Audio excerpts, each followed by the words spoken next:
जय हिंद स्टूडेंट, आज हम यहाँ पर अपने कुछ और क्वेश्चंस करते हैं। तो हमारा जो पहला क्वेश्चन है, हमारा पहला क्वेश्चन क्या कहता है कि मौर्य वंश का संस्थापक आपका कौन था। जैसे मैंने आपको पहले भी बताया था कि वंश और उनके संस्थापकों के ऊपर क्वेश्चन आपके जो हैं वो बन के आते हैं। तो मौर्य वंश का जो आपका संस्थापक है वो आपका कौन है, वो आपका चंद्रगुप्त मौर्य है। और ये कब इसने आपकी गद्दी संभाली थी, 322 ईसा पूर्व। इसने हराया किसको था, इसने आपका जो है घनानंद को हराया था। ठीक है, आप सभी ने जो है आचार्य चाणक्य की कहानी पढ़ी होगी। वो आचार्य चाणक्य किसके आपके गुरु थे, वो चंद्रगुप्त मौर्य के ही आपके जो है गुरु थे। चंद्रगुप्त मौर्य की माँ का नाम आपका मूरा था, उसी वजह से इसने अपने वंश का नाम आपका क्या रखा, मौर्य वंश रखा। ओके, चलिए, और यहाँ पर मैं आपको बता दूं, इसने अपने अंतिम समय में, चंद्रगुप्त मौर्य ने अपने अंतिम समय में कौन सा धर्म स्वीकार किया था, जैन धर्म। और इसके वंश में सम्राट अशोक भी होते हैं जिन्होंने आपका कौन सा धर्म स्वीकार किया था, इन्होंने आपका बौद्ध धर्म जो है बौद्ध धर्म आपका स्वीकार किया था। अगला क्वेश्चन, क्वेश्चन नंबर 2 पे चलते हैं। भारतीय सैन्य अकादमी, इंडियन मिलिट्री एकेडमी,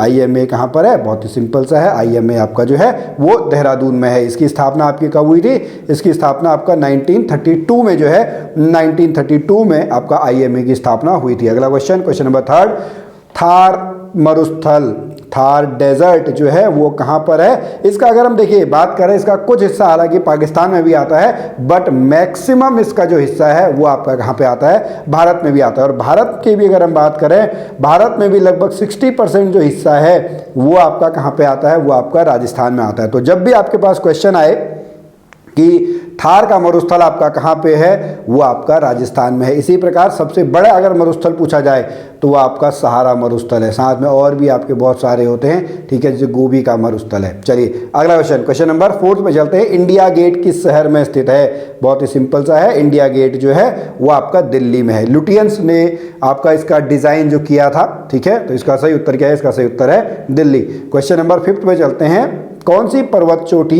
विश्व की दूसरी सबसे ऊंची पर्वत चोटी है। भाई सबसे पहली कौन सी है, सबसे पहली आपकी एवरेस्ट है, जो कि कहाँ पर है, जो कि आपका नेपाल में है। उसके बाद जो सेकंड नंबर की है वो आपका K2 में है। वो आपका कौन सी है, वो K2 है। और इसकी आपकी हाइट कितनी है, 8611 मीटर। कितनी इसकी हाइट है, इसकी हाइट जो है K2 की वो आपकी जो है 8611 मीटर आपकी है। अगले क्वेश्चन पे चलते हैं, question number 6। Sardar Sarovar project is located on which river.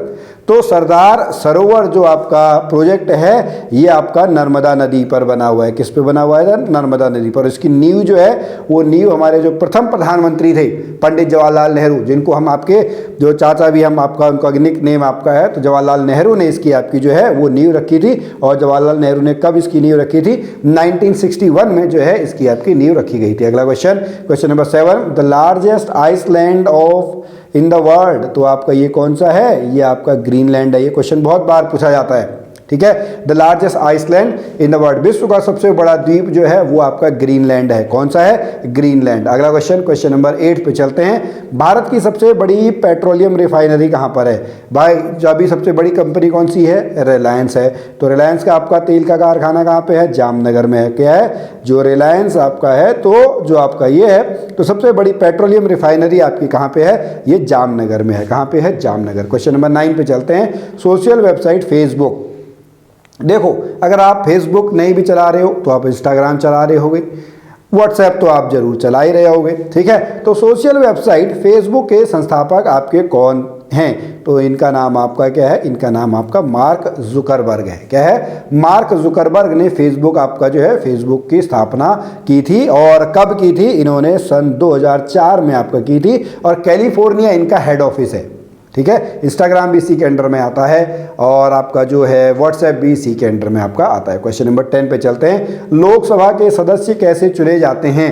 आपको पता होगा हमारी संसद में दो आपके होते हैं, लोकसभा और राज्यसभा। राज्यसभा को उच्च सदन बोला जाता है, लोकसभा को निम्न सदन बोला जाता है। लोकसभा के चुनाव प्रत्यक्ष होते हैं, मतलब हम लोग यानी 18 साल से ऊपर के जो मतदाता हैं, वैलिड मतदाता, वो आपका चुनाव डालते हैं। तो लोकसभा के सदस्यों का जो चुनाव है वो सीधे जनता के द्वारा आपका किया जाता है। ऑप्शन नंबर डी जो है, ऑप्शन नंबर डी इसका सही उत्तर है। लोकसभा के अध्यक्ष ही हैं जो धन विधेयक को आपका पारित करते हैं, धन विधेयक को बताते हैं कि ये आपका धन विधेयक है। लोकसभा को भंग किया जा सकता है, राज्यसभा को भंग नहीं किया जा सकता है। लोकसभा के सदस्यों का कार्यकाल बहुमत बने रहता है या 5 साल तक आपका होता है, लेकिन राज्यसभा के सदस्यों का कार्यकाल 6 साल तक आपका होता है। क्वेश्चन नंबर 11, महाराष्ट्र की राजधानी है, महाराष्ट्र की राजधानी आपकी कौन सी है? महाराष्ट्र की राजधानी आपकी मुंबई है। ठीक है, मुंबई। ये लखनऊ आपकी कहाँ की है? लखनऊ आपकी यूपी की है। इलाहाबाद का नाम बदल के क्या कर दिया गया है? इलाहाबाद का नाम बदल के आपका प्रयागराज कर दिया गया है।